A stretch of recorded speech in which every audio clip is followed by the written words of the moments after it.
Good morning students. तो आज हम करेंगे आपका जो सेकेंड चैप्टर है पॉलिनोमियल्स, उसकी एक्सरसाइज 2.1। लास्ट वीडियो में मैंने पॉलिनोमियल्स के बारे में डिस्कस किया था। आई होप आपको समझ आ गया होगा कि पॉलिनोमियल्स क्या होते हैं, उसके टाइप्स क्या होते हैं, degree of polynomial and so on. ठीक है, तो I am starting with the exercise 2.1। First question is polynomial in one variable. इसमें से आपको 5 क्वेश्चंस दिए हुए, 5 पार्ट्स। इसमें से कौन सा आपका पॉलिनोमियल है इन वन वेरिएबल। देखिए, पॉलिनोमियल होने के या नहीं होने के मैंने आपको कुछ रूल्स बताए थे। उसमें फर्स्ट रूल था कि आपका जो वेरिएबल होता है एक्स, उसकी पावर 1/, में नहीं होनी चाहिए। ठीक है, ये बताया था ना, 1/, समथिंग। फ्रैक्शनल पावर नहीं होनी चाहिए, फ्रैक्शनल पावर या फिर डेसिमल पावर। पावर जो है वो डेसिमल में भी नहीं होनी चाहिए, फ्रैक्शन में भी नहीं होनी चाहिए। और क्या था हमारा, उसमें आपकी नेगेटिव पावर नहीं होनी चाहिए। Power should not be negative. ठीक है, फॉर एग्जांपल एक्स की पावर -1 लिख दिया तो ऐसे नहीं होना चाहिए। ठीक है, और हमारा क्या था इसमें कि हमारा डिवीजन में नहीं होना चाहिए, क्योंकि डिवीजन में अगर लिख दिया तो इसको एक्स की पावर -1 ही लिखेंगे ना, तो डिवीजन में भी नहीं होना चाहिए। तो ये कुछ हमारे रूल्स थे कि हमारा पॉलिनोमियल नहीं होता है। फिर वो तो हमें बताना है polynomial in one variable. Variable भी एक ही चाहिए, एक्स वाई जेड में से एक ही होना चाहिए। ठीक है, अब ये देखिए, ये पॉलिनोमियल है। Yes, it is a polynomial, x की पावर 2, एक्स की पावर 1, एक्स की पावर 0। ठीक है, और वेरिएबल भी एक ही है, x. So this is a polynomial. Next है आपका y² + √2। जो पॉलिनोमियल, जो वेरिएबल है y, इसकी पावर ना तो नेगेटिव है, ना डेसिमल में है, ना फ्रैक्शन में है। तो yes, this is also a polynomial. ठीक है, नेक्स्ट पार्ट 3√t। जो t है वो वेरिएबल है। √t का मतलब क्या होता है, t की पावर 1/2, तो ये फ्रैक्शन में आ गई। सो this is not a polynomial. ठीक है, नेक्स्ट पार्ट, ये y ओके है, बट 2/y ये आपका फ्रैक्शन में आ गया, डिनोमिनेटर में आ गया। इसको मैं क्या लिख सकती हूँ, y की पावर -1 लिख सकती हूँ ना, तो नेगेटिव में हमारी नहीं होनी चाहिए power. So this is not a polynomial. इसके बाद इसकी पॉजिटिव है पावर, इसकी भी पावर पॉजिटिव है, इसकी भी पावर पॉजिटिव है, बट इसमें प्रॉब्लम क्या है, वेरिएबल हमारे 3 हो गए।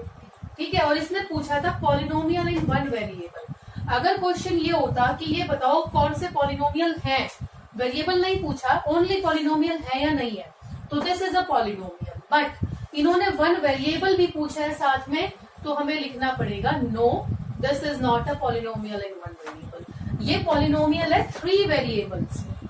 ठीक है, समझ में आ गया। Moving on to the second question, right the coefficients of x²। Coefficient क्या होता है, x² के साथ। जैसे अगर मैं 3x² लिख रही हूँ तो x² का कोफिशिएंट क्या है, 3। ठीक है, तो इनमें हमें बताना है x² का कोफिशिएंट। ये है हमारा x² के साथ मल्टीप्लाई में क्या है, यहाँ पे 1 ले सकती हूँ, तो x² का कोफिशिएंट क्या हो जाएगा, 1। यहाँ पे x² का कोफिशिएंट, यहाँ पे माइनस लिखा हुआ है, तो मैं इसको -1 ले सकती हूँ, -1 × x², तो कोफिशिएंट क्या हो जाएगा, -1। x² के साथ क्या मल्टीप्लाई में है, π/2, तो हमारा कोफिशिएंट क्या हो गया, π/2। इसमें हमारा x² है ही नहीं, तो मैं क्या लिख सकती हूँ, देखो मैं वैसे इसको ऐसे लिख सकती हूँ, 0x²। 0 × समथिंग तो 0 ही रहता है ना, तो x² का कोफिशिएंट क्या आ जाएगा, यहाँ पे 0। यहाँ पे x² की टर्म नहीं थी। ठीक है, तो मैंने क्या लिखा उसको, 0 × x², तो x² का कोफिशिएंट कितना है, यहाँ पे 0। ठीक है, आई थिंक कोफिशिएंट समझ आ गए होंगे। Now moving on to the question number 3, which is give one example each of binomial of degree। हमें एक एग्जाम्पल देना है, binomial of degree 35 and monomial of degree 100, और एक मोनोमियल हो जिसकी डिग्री कितनी हो, 100।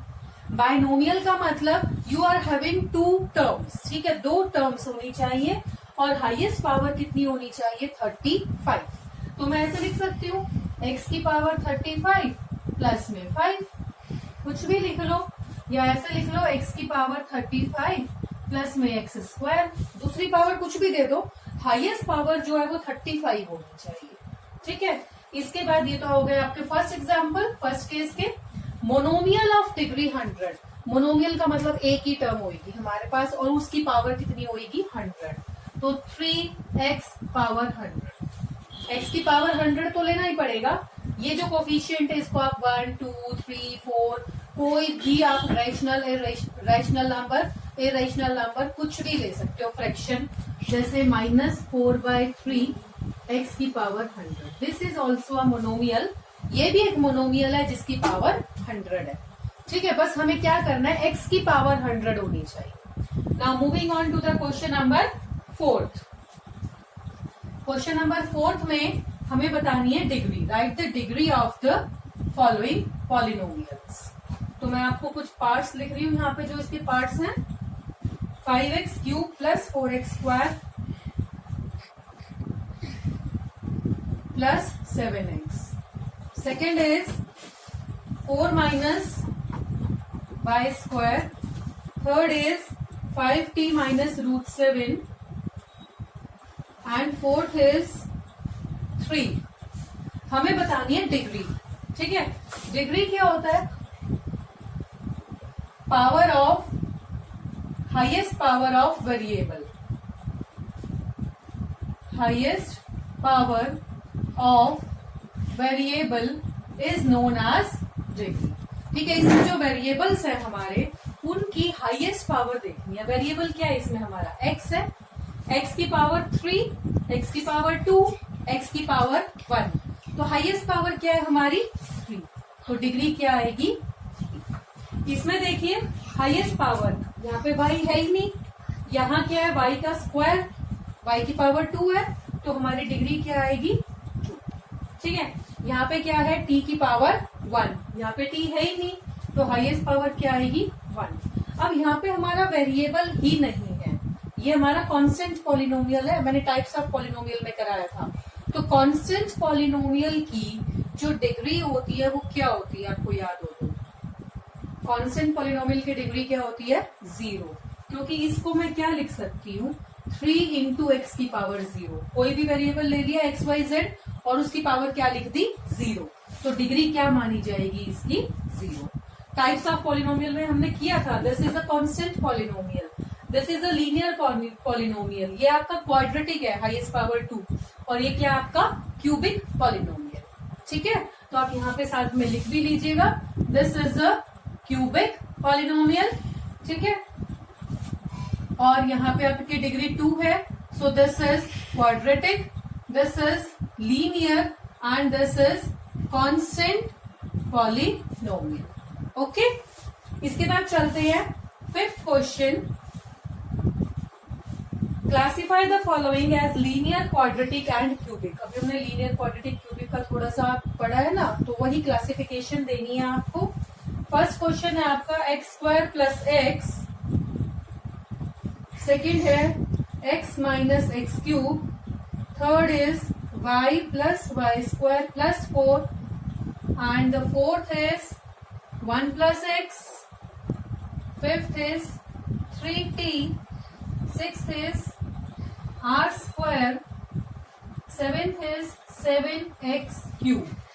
तो अब ये देखिए हम इसमें क्या लिखेंगे, हमें बताना है these are according to the degree, हमें बताना है ये लीनियर है, क्वाड्रेटिक है, क्यूबिक है, कांस्टेंट है, या किस तरह का पॉलिनोमियल है। ठीक है, अब ये देखिए इसकी हाईएस्ट पावर क्या है 2, यहाँ पे है 1, यहाँ पे x की, तो हाईएस्ट पावर क्या रहेगी 2, सो this is a quadratic polynomial having degree 2।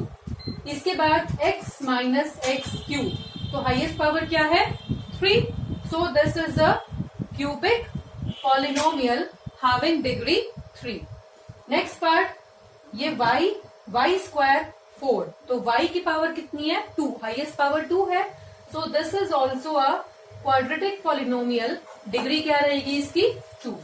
1 plus x की highest power 1, so this is a linear polynomial with degree 1। ठीक है, 3t, हाईएस्ट पावर, t की पावर कितनी है यहाँ पे 1, this is also a linear polynomial. r का square variable की हाईएस्ट पावर कितनी है 2, तो this is a quadratic polynomial जिसकी डिग्री कितनी होएगी 2। 7x क्यूब, x हमारा वेरिएबल है तो वेरिएबल की पावर कितनी है 3, तो this is a cubic polynomial. ठीक है, ये तो हो गया डिग्री के हिसाब से। अगर पूछा जाता नंबर ऑफ टर्म्स के हिसाब से क्लासिफाई करो, नंबर ऑफ टर्म्स के हिसाब से क्या होता है monomial, binomial, trinomial and so on, तो बताओ 2 टर्म्स है, ये क्या हो जाएगा हमारा बायनोमियल। ठीक है, 2 टर्म्स है, this is also a binomial. 3 terms, so this is trinomial. 2 terms binomial, single term, this is a monomial, linear monomial. ठीक है, 2 इसमें सिंगल टर्म है तो क्वाड्रेटिक मोनोमियल। ठीक है, ये हमारा डिग्री 3 है बट टर्म्स कितनी है, एक ही टर्म है, तो this is also cubic monomial. तो आई थिंक समझ आ गया होगा आपको classification on the basis of degree and on the basis of number of terms. ठीक है, ये हमारी कंप्लीट करती है एक्सरसाइज 2.1। ठीक है, नेक्स्ट एक्सरसाइज में हम क्या पढ़ेंगे, जीरोज ऑफ अ पॉलिनोमियल। ठीक है, या रूट ऑफ अ पॉलिनोमियल। मैं थोड़ा सा इंट्रो देती हूँ, बाकी हम करेंगे आपका नेक्स्ट वीडियो में। जो एक्सरसाइज है वो नेक्स्ट वीडियो में करेंगे। मैं यहाँ आपको इंट्रो दे रही हूँ, what do you mean by zero of a polynomial, या फिर रूट ऑफ अ पॉलिनोमियल का मतलब क्या होता है। फॉर एग्जाम्पल मेरे पास एक पॉलिनोमियल है 2 + x। ठीक है, this is a polynomial, linear polynomial है ये।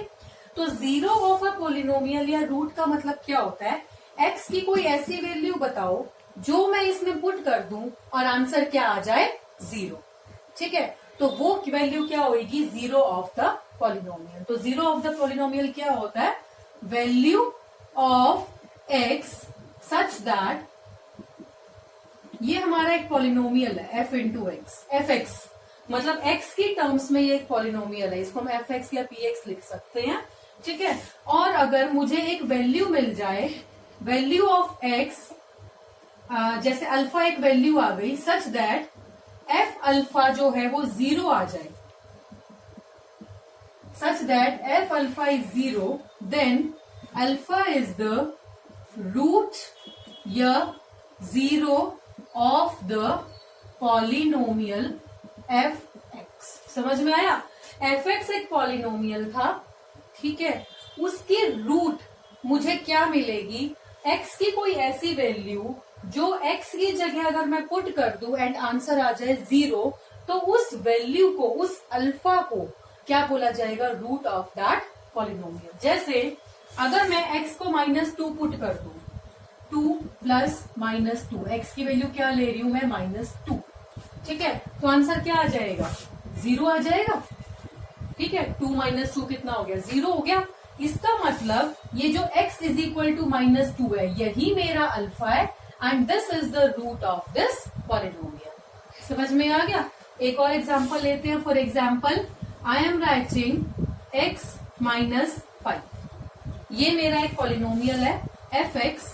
ठीक है, तो मैं यहाँ x की जगह क्या पुट करूं, आप कहेंगे 5 पुट कीजिए, तो आई एम राइटिंग x की जगह आई एम पुटिंग 5, 5 - 5 इज 0। तो इसका मतलब x = 5 is the root of this polynomial. समझ में आ गया रूट का मतलब क्या होता है, कि x की या किसी भी वेरिएबल की, मान लो ये जो हमारी इक्वेशन है ये x में ना होके ये मेरे को ऐसे दिया होता y - 5, तो ये मेरा पॉलिनोमियल है f ऑफ y। y में पॉलिनोमियल है, फंक्शन है ये y में, तो मैं y की जगह क्या पुट कर रही हूँ, 5, 5 - 5 क्या आ गया, 0। ठीक है, तो रूट होने का मतलब क्या है, वेरिएबल की वो वैल्यू जो पुट करने के बाद हमें रिजल्ट में 0 दे, that value is known as the zero of polynomial या root of the polynomial। ठीक है, so that's all for the day। आप इस एक्सरसाइज को अपनी नोटबुक्स में कीजिएगा एंड यहाँ तक रिवाइज करिएगा। Thank you.